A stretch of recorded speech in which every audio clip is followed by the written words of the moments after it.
सुप्रभात बच्चों, मैं आपका हिंदी विषय अध्यापक अर्जुन तुनवाल आप सभी का हार्दिक स्वागत करता हूं, अभिनंदन करता हूं। आज हम बात करने वाले हैं कक्षा 11 की पुस्तक आरोह से गद्य भाग का अंतिम पाठ, आत्मा का ताप। ये आत्मा का ताप है एक आत्मकथात्मक पुस्तक जो लिखी है सैयद हैदर रजा ने। तो इस आत्मा का ताप आत्मकथा का लेखक हो गए रजा साहब, और ये अंग्रेजी में लिखी हुई रचना है परंतु इसका हिंदी में अनुवाद किया है मधु बी जोशी ने। अब बात करते हैं कि आत्मा का ताप आत्मकथात्मक जो अंश है इसमें क्या बताया गया है। चित्रकला के क्षेत्र में अपने प्रारंभिक अनुभव और संघर्षों को उभारा गया है। आत्मकथा स्वयं के द्वारा लिखी गई है, स्वयं के द्वारा व्यतीत किए हुए उन क्षणों को यहाँ पर बताया गया है कि उन्हें एक महान चित्रकार बनने से पूर्व किन किन चीज़ों से संघर्ष करना पड़ा है और क्या क्या उनके अनुभव काम में आए हैं। तो एक महान व्यक्ति बनने के लिए या एक व्यक्ति को अपना लक्ष्य हासिल करने के लिए बहुत सारी ऐसी चीज़ें होती है जिनका सामना करना पड़ता है, संघर्ष करने पड़ते हैं जीवन में, और तभी व्यक्ति आगे बढ़ पाता है। उन्हीं चीज़ों को रजा साहब ने यहाँ पर उभारने की कोशिश की है, हमारे को बताने की कोशिश की है। आत्मा का ताप जो आत्मकथा है उसमें बचपन से लेकर मुंबई में किस तरह से गए और मुंबई से वह विदेश में जो फ्रांस चले गए थे उसकी यात्रा का जो वर्णन किस तरह से उन्होंने जिया है, किस तरह से उनके बीच में संघर्ष करने पड़े हैं, उनका वर्णन यहाँ पर बताया गया है। कलाकार बनने के लिए जीवन संघर्षों के साथ कला संघर्ष के लिए भी व्यक्ति को तत्पर रहना चाहिए, ये चीज़ भी इसमें बताई गई है।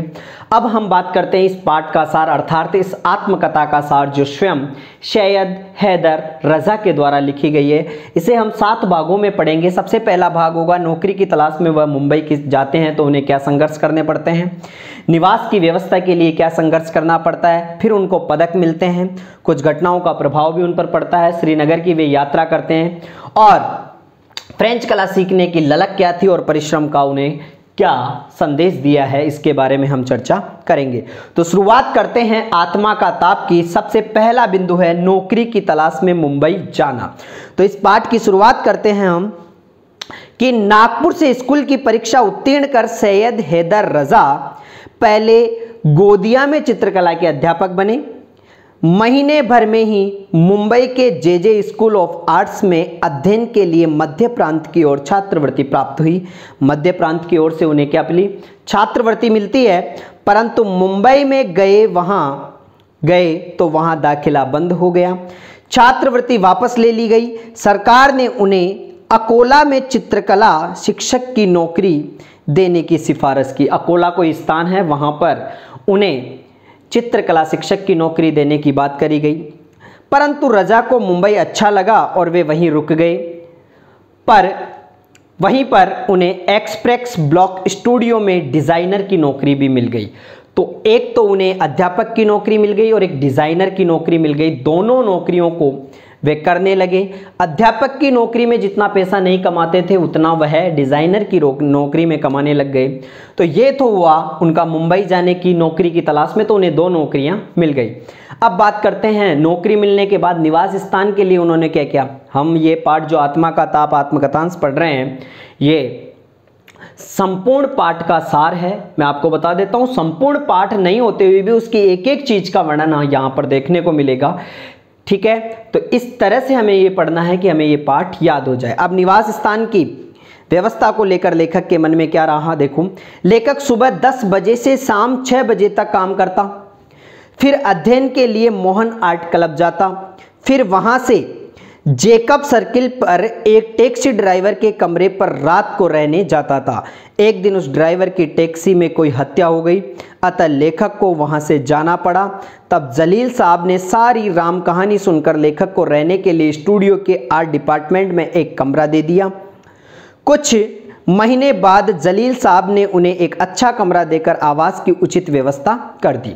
तो सबसे पहले एक टैक्सी ड्राइवर ने उन्हें अपने साथ रखा, तो क्योंकि वह रात को टैक्सी चलाता था तो रात को लेखक सोता था और दिन में लेखक काम पर जाता था और टैक्सी ड्राइवर दिन में घर पे रहता था। तो इस तरह से उनका गुजारा होने लग गया। परंतु अचानक क्या होता है कि जो टैक्सी ड्राइवर था उसके टैक्सी में किसी की हत्या हो जाती है, तो उन चीज़ों से बचने के लिए या उसे ये चीज़ पसंद नहीं आई कि ऐसा माहौल भी हो सकता है, तो वहाँ से निकल कर वह चले जाते हैं। उन्हें एक व्यक्ति मिलता है जो उनकी जलील साहब मिलते हैं वह साहब उन्हें रहने के लिए कमरा और उचित व्यवस्था करते हैं। अब देखो, वह उनको व्यवस्था हो गई, अच्छे से वह लिखने लग गए, अच्छे से वह चित्रकलाएं चित्र बनाने लग गए। तो उनके चित्र के लिए प्रदर्शनियों का आयोजन किया और प्रदर्शनियों में उन्हें 40 रुपये शुरू में मिले, तो उन्हें देखकर लग गया कि अब नौकरी की आवश्यकता नहीं है, मैं चित्रकला के क्षेत्र में ही चला जाऊंगा।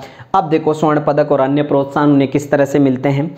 आवास की अच्छी व्यवस्था होने से लेखक अपने काम में पूरी तरह रम गया। परिणाम स्वरूप 1948 में बॉम्बे आर्ट सोसाइटी का स्वर्ण पदक मिला। 2 वर्ष बाद लेखक को फ्रांस सरकार से छात्रवृत्ति मिल गई। लेखक द्वारा बनाए गए 2 चित्र सन 1943 में आर्ट सोसाइटी ऑफ इंडिया की प्रदर्शनी में प्रदर्शित हुए। कला समीक्षक रुडोल्फ वॉन लेडेन ने उनके द्वारा बनाए गए चित्रों की काफ़ी प्रशंसा भी की। वे दोनों चित्र 40-40 रुपये में बिक गए। ये पैसे उनके महीने भर की कमाई से अधिक रहे। तो कहने का मतलब, उन्होंने चित्र बनाए, चित्र रहने की व्यवस्था हो गई, तो वह क्या करते थे, अध्यापन कार्य करने के बाद सारे चित्र अपने कमरे में ही बनाया करते थे। वहाँ रहकर वह चित्र बनाए। एक बार प्रदर्शनी हुई, उस प्रदर्शनी में उनके चित्र भी लगाए गए, 40-40 रुपये में वो चित्र बिक गए, तो वह उनकी महीने भर की कमाई से भी अधिक थे। तो उन्होंने अपना कार्य क्षेत्र पूरा चित्रकला की तरफ ही बढ़ा दिया। अब देखो, कुछ ऐसी घटनाएं भी थी जो उन पर प्रभाव डालती है। उससे पूर्व 2 बात और रह गई है। लेखक के कार्य की प्रशंसा करते हुए प्रोफेसर वाल्टर लैंगहैमर ने उन्हें काम करने के लिए अपना स्टूडियो दे दिया। वियना के एक कला संग्राहक स्लेंगसिंगर भी इनके प्रशंसक बने। इन सबके प्रोत्साहन से लेखक की चित्रकला निखरती गई। आखिर में 1947 में वे जे स्कूल ऑफ आर्ट्स में नियमित छात्र बन गए। अब कौन सी घटनाएं थी, उन पर बात करते हैं। सन 1947 में लेखक की मां का और 1948 में लेखक के पिता का देहांत हो जाता है। उस समय देश में आज़ादी का उत्साह था। विभाजन की त्रासदी के कारण उदासी भी थी। लेखक अपने युवा साथी कलाकारों और लेखकों के संगत में रहता था। इससे वह इन सब घटनाओं से उभरकर अपने काम में लग गया। तो कहने का मतलब, कुछ ऐसी घटनाएं भी उनके साथ घटित हुई कि उन्हें तो काम करना ही था रोजी रोटी चलाने के लिए। अब इसी कार्य के दौरान वह श्रीनगर की यात्रा पे चल जाते हैं। उस यात्रा के दौरान उन्हें एक पत्र मिलता है। उस पत्र में साफ साफ बता देते हैं उस पत्र में क्या लिखा हुआ। लेखक सन 1948 में श्रीनगर की यात्रा पे गया, वहां कुछ चित्र बनाए, तभी वहां कबायलियों का आक्रमण हो गया। लेखक ने तय किया कि वह भारत में ही रहेगा। घुसपैठियों ने बारामूला को ध्वस्त कर दिया। तभी एक दिन पुलिस वालों ने उनकी शरारती पैंट शर्ट देखकर शहर की पैंट शर्ट देखकर उन्हें बस से उतार दिया। तब लेखक ने अपनी जेब में रखे हुए शेख अब्दुल्ला का सिफारिश पत्र उन्हें दिखाया, जिसमें उन्हें कश्मीर में कहीं पर भी रहने की इजाज़त दी गई थी। पत्र देखकर पुलिस वालों ने उन्हें सलाम ठोका और परेशानी के लिए माफ़ी मांगा। शेख अब्दुल्ला उस समय जो कश्मीर उनके अंडर में था, उन्होंने लेखक को एक पत्र दिया था कि श्रीनगर में आपको कोई भी समस्या हो तो ये पत्र दिखाएं, ताकि आपको किसी परेशानी का सामना नहीं करना पड़े। तो श्रीनगर में जब यात्रा के दौरान उन्हें पकड़ लिया जाता है, तो उन्होंने वो पत्र दिखाया। तो पत्र दिखाते ही वो जो पकड़ने वाले थे, उन्होंने उनको सलाम ठोका और उनको फ्री कर दिया। आगे देखो, फ्रेंच कला सीखने की ललक। श्रीनगर की इस यात्रा में लेखक की मुलाकात फ्रेंच फोटोग्राफर हेनरिक कार्तियर ब्रेंसा से हुई। उन्होंने लेखक को अच्छे सुझाव दिए, जिससे लेखक के मन में फ्रेंच सीखने की भावना जागी तथा मुंबई लौटकर उससे अलियांस फ्रांसे में प्रवेश ले लिया। सन 1950 में फ्रेंच दूतावास के सांस्कृतिक सचिव ने उनसे पूछा कि तुम फ्रांस में जाकर कला का अध्ययन क्यों करना चाहते हो।